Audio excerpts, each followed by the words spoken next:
Bonjour, bienvenue au Parlement européen à Strasbourg pour un nouveau numéro d'Europe Hebdo. Émission spéciale crise des migrants, l'impasse.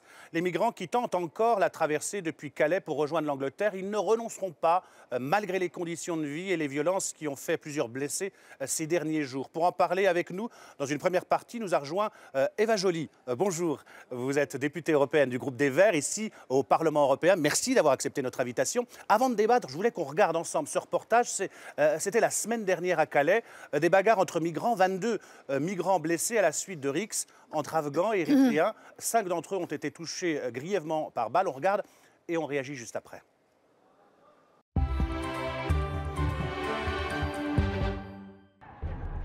Un déchaînement de violence inédit. Coups de bâton, coups de pied. Une bagarre entre migrants éclate ce jeudi 1er février à Calais. Il est 17h30 quand la distribution de repas est interrompue. L'affrontement a eu lieu à quelques centaines de mètres de l'ancienne jungle démantelée. À terre, un homme blessé, ensanglanté. Et toute l'après-midi, la même violence. 2 heures plus tôt, près de l'hôpital, plusieurs groupes se sont affrontés. Érythréens contre Afghans, cette fois-ci avec des armes à feu. Bilan, 22 blessés, dont 5 par balle. Hier, vers 17h30, on était au route de Verroutière. On était en train de prendre notre dîner, comme à chaque fois.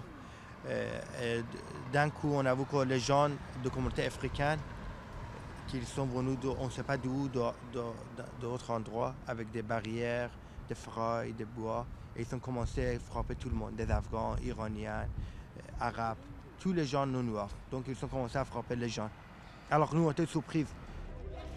Une bataille de territoire entre passeurs dans un contexte tendu. Depuis plusieurs mois, selon les associations, les policiers détruisent régulièrement les petits campements de migrants. C'est une catastrophe. Il y a beaucoup de tensions qui sont liées à l'hiver, qui sont liées le dispositif hivernal n'est pas ouvert. Il y a beaucoup de pression policière encore plus forte sur les tentatives d'installation de campement. Et puis il y a le travail des passeurs qui essaient de faire leur trafic, d'écarter les gens qui ne payent pas, de profiter, d'essayer de monopoliser des stations-service, des parkings et même des lieux de vie pour gagner de l'argent. Gérard Collomb s'est rendu sur place. Les autorités organiseront désormais des repas et des douches dans des lieux à chaque fois différents pour éviter la création progressive d'un nouveau camp. Mais le ministre de l'Intérieur est catégorique, il ne veut pas de fixation des migrants à Calais. Le message que je veux faire passer, c'est que si on veut aller en Grande-Bretagne, ce n'est pas ici qu'il faut venir. Notre volonté, c'est de se rapprocher le plus possible du droit qui est celui de l'Allemagne, de la Belgique, des Pays-Bas, de l'Italie, qui est au moins un bloc de nations qui coopèrent ensemble. Selon les estimations, il y aurait aujourd'hui entre 600 et 800 migrants à Calais. Ils étaient plus de 6000 avant le démantèlement de ce qui fut appelé jadis la jungle.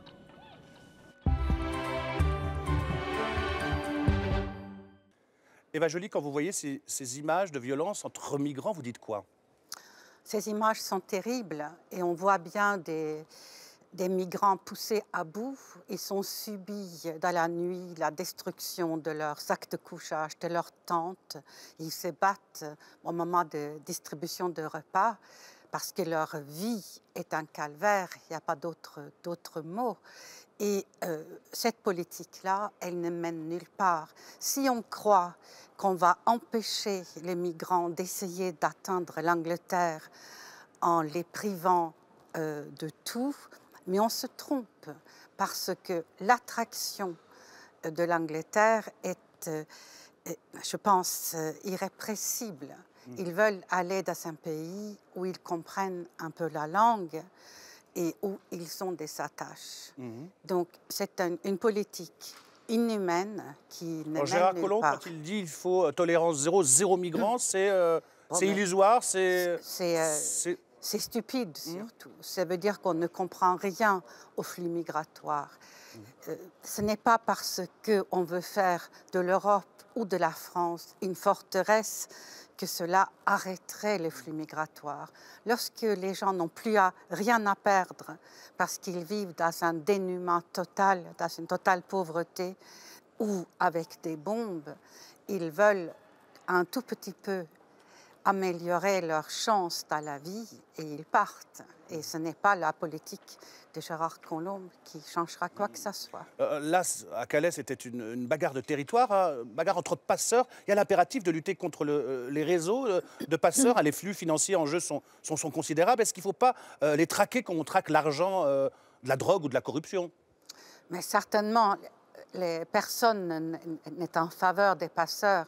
Mais il faut bien comprendre que les migrants n'ont pas d'autre choix.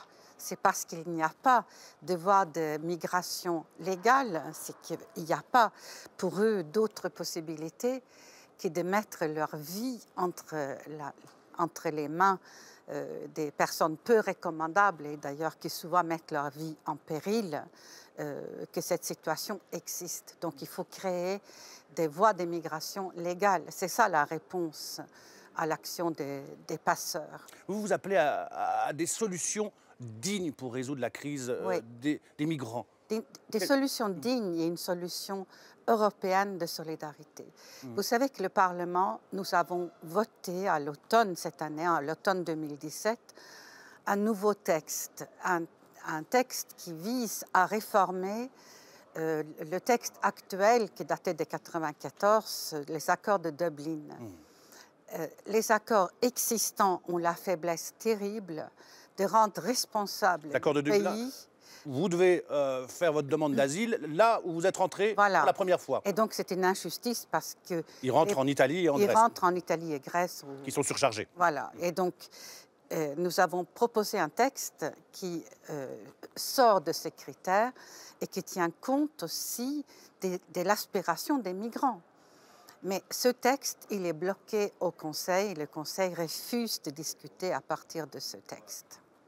Et alors, c'est quoi la solution? Ce blocage est définitif, vous pensez? Non, rien n'est définitif. Vous savez, dans les institutions européennes, tout dépend aussi de la Commission, tout dépend de la présidence du Conseil.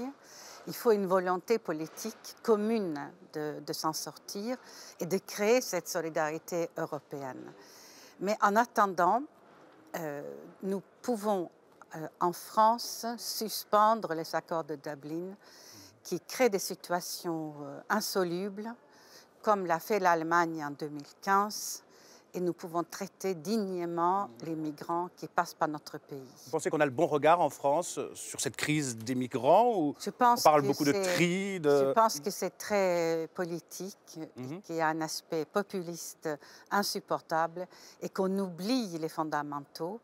C'est que nous avons affaire à des êtres humains en grande souffrance et qui ont droit à notre solidarité. Merci Eva Joly d'avoir accepté notre invitation. Et maintenant, direction Ouistreham, nouvelle étape dans le rêve anglais des migrants. Depuis plusieurs mois, de plus en plus de migrants arrivent dans la cité normande, au nord de Caen, Ouistreham, qu'ils voient comme une nouvelle porte d'entrée en Angleterre. Le reportage sur place de Marie Labatte et Félix Huel.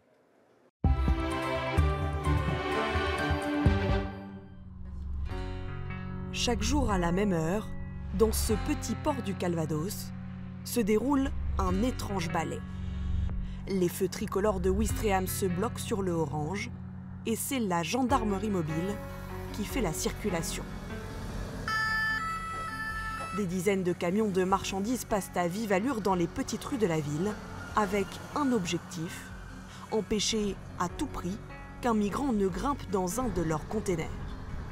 Car à quelques mètres de là, cachés derrière un arbre ou au détour d'une ruelle, une centaine de migrants, pour la plupart originaires du Soudan, tentent inlassablement de passer de l'autre côté de cette clôture, la porte d'entrée vers la Grande-Bretagne. Toute la journée, chauffeurs routiers, gendarmes et migrants jouent donc au chat et à la souris dans Ouistreham. Et à la nuit tombée, le manège s'accélère.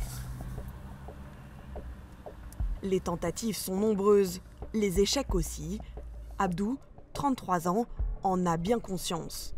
Il a fui le Darfour où une partie de sa famille a été assassinée. Arrivé d'Italie il y a une semaine, il se trouve obligé de rejoindre l'Angleterre, le seul pays européen qui ne renvoie pas les migrants dans leur premier pays d'accueil. J'ai pris un bateau pour l'Europe, mais il a coulé. Des gens sont morts. Les forces de l'ordre italiennes nous ont secourus, mais quand nous sommes arrivés en Italie, ils nous ont obligés à poser nos empreintes. Si on refusait, ils nous mettaient en prison ou nous battaient. Comme Abdou, ils sont des dizaines à errer dans la ville en attendant que leur chance vienne un jour. Avec l'hiver, les conditions de survie sont difficiles, inhumaines selon Miguel, qui habite Ouistreham depuis près de 10 ans. Avec ses voisins, il a donc décidé de leur venir en aide. Après les bananes. Après le chaud. Ce soir-là, juste après le départ du deuxième ferry de la journée, face à la lassitude voire au désespoir, le collectif offre un repas chaud, des produits de première nécessité et même des soins. Alors ici, on a surtout les réserves d'hygiène. C'est-à-dire qu'il y a les savons, les shampoings, les mouchoirs, les brosses à dents, dentifrice, rasoir, la crème pour le corps. Uniquement de quoi faciliter le quotidien car le collectif sait que les migrants ne souhaitent pas rester en France. Le point de fixation, c'est l'Angleterre et l'appel d'air, c'est les ferries. Donc qu'on s'occupe d'eux ou qu'on ne s'occupe pas d'eux, ils seront toujours présents parce qu'ils veulent aller en Angleterre et rejoindre leur famille, pouvoir travailler, avoir l'espoir de reconstruire une vie, quoi. Ouistreham, théâtre d'un spectacle singulier auquel la municipalité a choisi de ne pas participer. S'agissant des adultes, c'est la responsabilité de l'État qui tous les jours vient sur le terrain avec des traducteurs dans une volonté de proposition d'hébergement, de proposition de dossiers à remplir et même d'accompagnement vers le droit à l'asile pour ceux qui pourraient y prétendre. Donc la commune accompagne ces démarches, mais la commune ne veut pas endosser une problématique internationale. Nous n'avons pas vocation à accueillir des migrants sur Ouistreham et nous n'ouvrirons pas d'espace public à ces personnes. Ici, plus que tout, la mairie de Ouistreham redoute qu'une nouvelle jungle comme celle de Calais n'arrive à émerger malgré tout.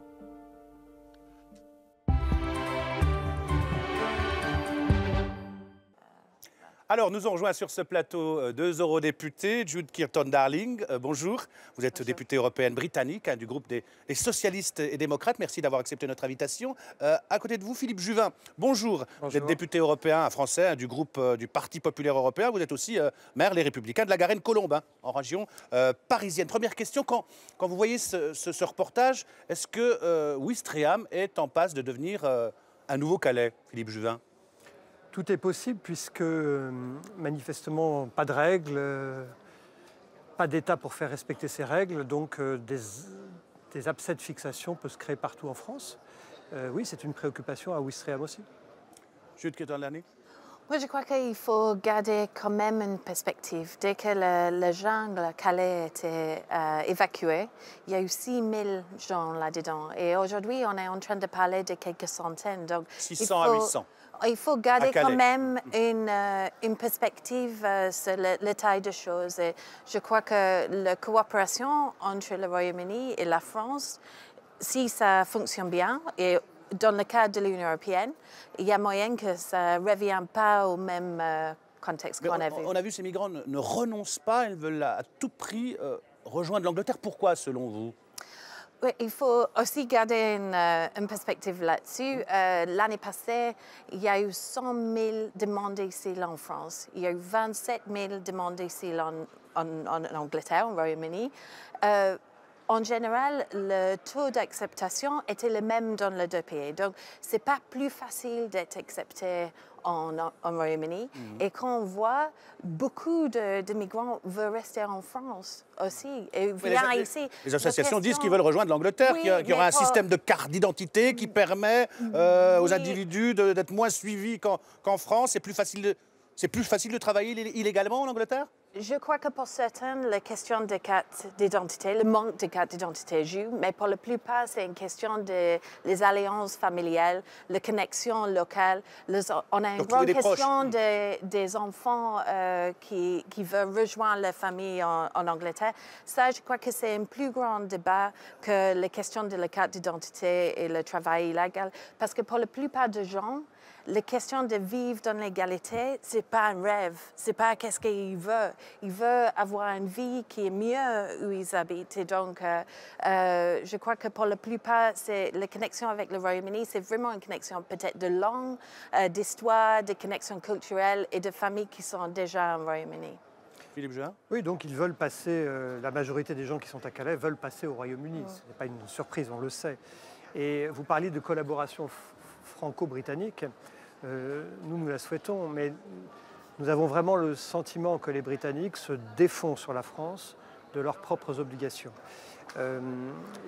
Prenons l'exemple. En 2016, il y a eu une décision politique, une renégociation entre le Premier ministre britannique et le président français, François Hollande, sur l'admission d'un certain nombre de migrants illégaux présents à Calais sur le territoire du Royaume-Uni. À l'époque, la Grande-Bretagne avait dit « nous allons prendre 3000 personnes » au titre essentiellement du regroupement familial ou des mineurs, 3000 personnes.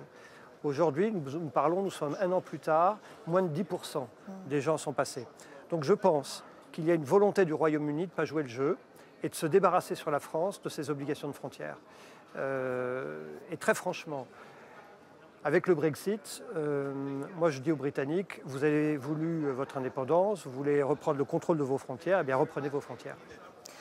Je crois qu'il y a une vérité là-dedans. Le Royaume-Uni a fait l'accord sur le 3000 et mon parti au Parlement britannique a voulu vraiment prendre notre obligation en main. Le Parti travailliste a réclamé pour prendre beaucoup de gens qui avaient le lien familial ou le mineur. Particulièrement les mineurs qui ne sont pas accompagnés, qui sont vraiment en danger dans la situation actuelle. Nous, on a eu envie de prendre notre responsabilité. On a un problème avec notre gouvernement, ça j'avoue. Et dans la situation de Brexit, le problème c'est qu'aujourd'hui, on a un cadre européen qui, dans une manière, emballe tout le débat par rapport à l'immigration. Dès qu'on sort, vous avez raison, il y a un grand enquête, qu'est-ce que va suivre, et c'est normal que je trouve, vu la situation, le fait que le gouvernement n'a pas respecté l'accord de 2016, qu'il y a un côté, le côté français, qui dit « OK, après Brexit, vous êtes toute seule, allez à l'indépendance, faites qu'est-ce que vous voulez ». Le problème pour nous, c'est que notre gouvernement voit la pression des voteurs qui ont vu les images de Nigel Farage et du UKIP devant le grand billboard, le grand poster dans la rue par rapport à l'immigration de la Syrie. Et dans le débat par rapport au Brexit, ça a joué un rôle de xénophobie, il faut être honnête là-dessus. La crise des migrants a conduit au Brexit? Oui, a joué un grand rôle? Oui, certainement. Donc, ça joue dans la politique du gouvernement britannique. Et de notre côté, on est très critique sur notre propre gouvernement. Nous, de notre côté, on voit que la réponse, c'est de donner l'argent à le français. On voit dans l'accord de Sandhurst, 45 millions nouveaux livres britanniques qui seraient envoyés pour la défense en France. Et vous comprenez que la France ne peut pas être le garde-frontière de la Grande-Bretagne. Nous ne pouvons pas faire le sale boulot, entre guillemets. Et je me souviens que Mme Thatcher avait dit « Take my money back ».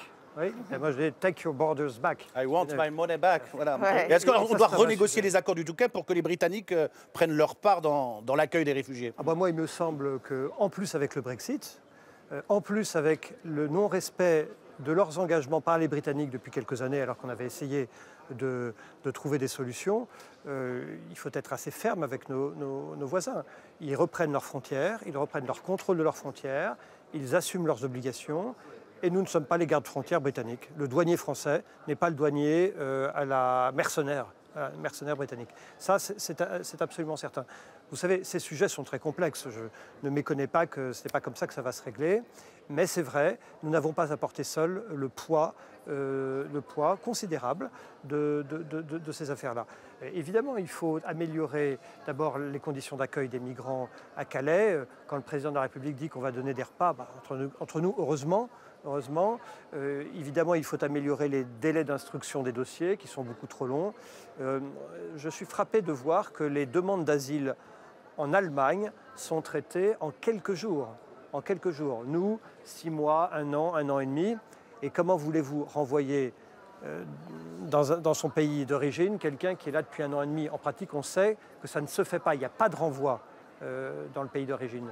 C'est une mesure d'ordre malheureusement théorique, c'est ainsi. Donc il faut raccourcir les délais d'instruction, il faut refouler d'emblée tous ceux qui viennent de pays sûrs. Pardon, l'Albanie est candidate à l'entrée dans l'Union européenne et il y a des immigrés chez nous, albanais, qui arrivent en disant « nous sommes en danger dans notre propre pays ».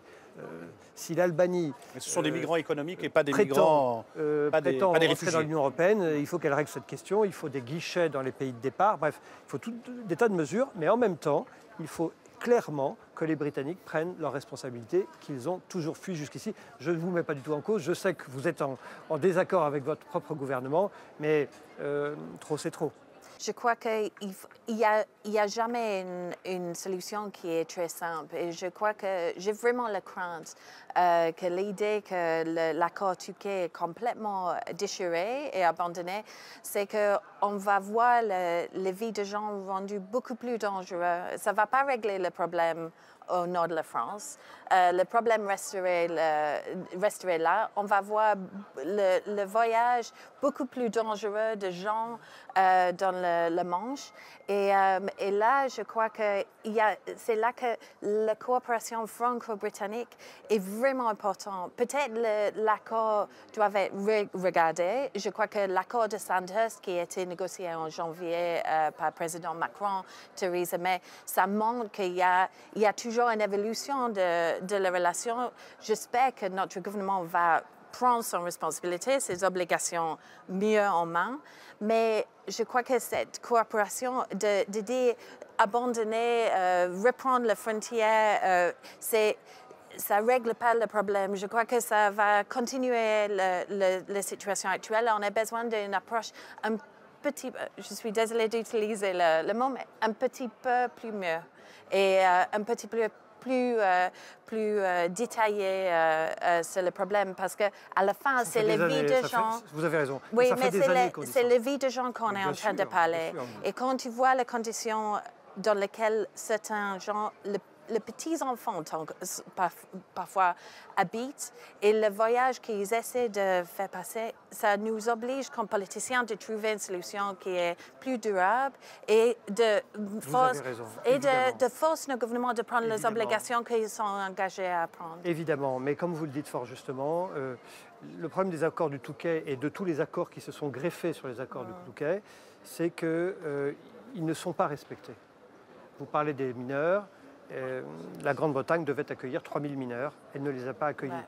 Donc je veux bien qu'on vienne pleurer sur les mineurs qui sont à Calais et qui sont dans une situation tragique et dangereuse, vous avez raison. Mais en même temps, il faut en tirer les conséquences et assumer les obligations qu'on a prétendu vouloir assumer il y a 1 an. C'est ça que nous reprochons aux Britanniques, c'est de ne pas assumer en fait leur part du travail. Au-delà du cas franco-britannique en particulier, la crise des migrants en général, cas concret, il y a ceux qui obtiennent donc le droit de rester, les autres, majoritaires, qui ne l'obtiennent pas. On fait quoi? On les renvoie en Italie ou en Grèce, de là où ils sont venus, ou ils vont revenir pas même le quart retourne dans leur pays d'origine, vous le disiez. Alors légalement, comme vous l'avez rappelé, le droit européen dit que dès lors qu'ils ne doivent pas être accueillis en France parce que leur demande a été refusée, ils doivent repartir dans le pays européen qui les a accueillis géographiquement. En fait, c'est l'Italie ou la Grèce. Mais cette situation ne peut pas durer. Tout simplement pourquoi? Parce que ça fait porter tout le fardeau de l'immigration illégale non traitée à la Grèce et à l'Italie. Donc ça ne peut pas marcher. Ça signifie qu'il n'y a pas de politique européenne en fait.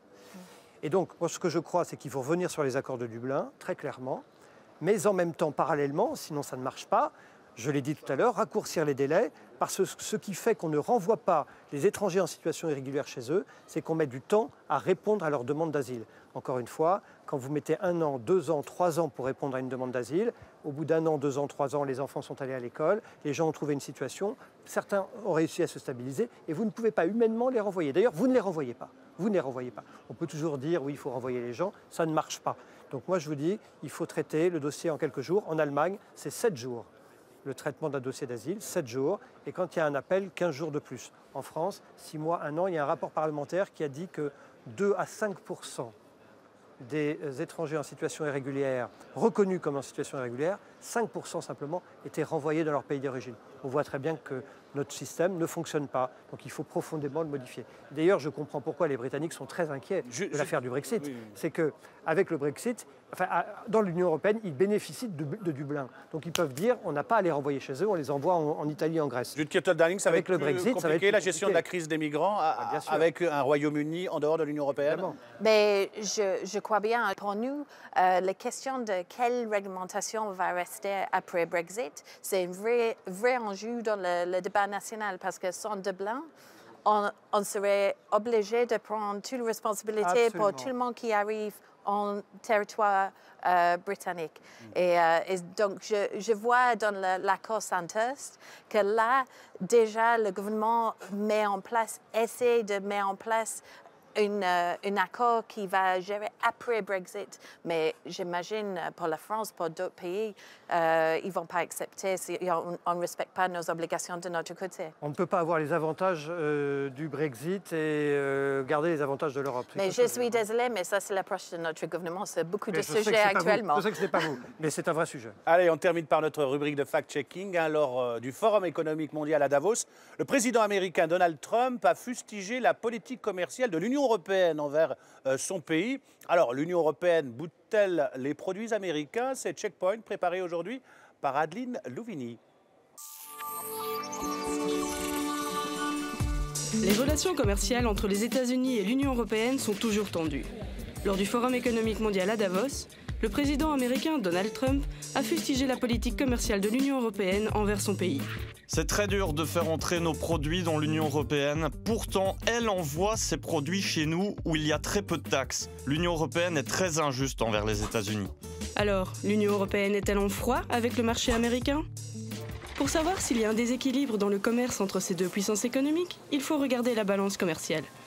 Une balance qui est clairement en faveur de l'Union européenne. En 2016, ses exportations pour les États-Unis ont représenté 318 milliards d'euros. C'est 60% de plus que les États-Unis, qui eux n'ont envoyé que pour 196 milliards vers l'Europe. Résultat, un déficit de 122 milliards d'euros pour les Américains. Mais d'une manière générale, les États-Unis importent plus qu'ils n'exportent, et pas seulement avec l'Union européenne. Ils sont le premier pays importateur au niveau mondial, et leur balance commerciale globale affiche un déficit de près de 724 milliards d'euros. Alors l'Union européenne taxe-t-elle trop les produits américains ? Donald Trump dénonce les taxes européennes, trop élevées par rapport aux américaines selon lui. Pourtant, les niveaux de taxation sont équivalents entre les deux parties, 2 et 3% en moyenne. Pas de grosse différence donc.